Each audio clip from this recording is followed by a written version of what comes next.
According to me, I think it's a big risk to take, to rely completely on somebody else to manage your money. What happens when women aren't involved in family finances? What is really at stake? A lot, I would say. What the same earning women are doing with the money? Are they simply giving it to their husband or fathers to manage it for them? The answer is yes.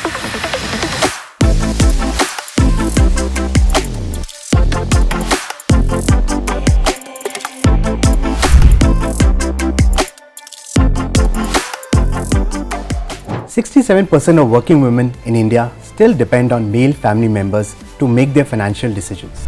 घर में बेटों से पैसे की बात होती है, बेटियों से नहीं. It's about having the silent, quiet power of being financially aware, have information about the various bank accounts, where the money is invested, what policies are existing. Nobody likes to plan for death, right?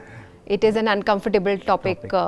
True. In urban India at least, most women are educated, they are employable and able to contribute to household earnings. I think men also have a equally important role to play to give them that confidence, to educate them so that they can equally partner in this. Financial conflicts are in fact one of the most. Money as a topic is considered taboo in most Indian households. A lot of women tend to continue in toxic situations. It could be a toxic situation at workplace. It could be something at home. What is your intent behind doing this?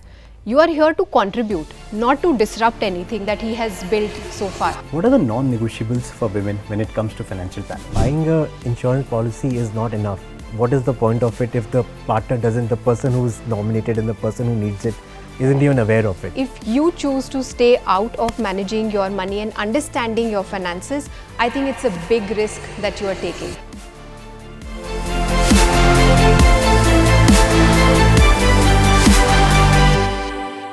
Canara HSBC Life Insurance.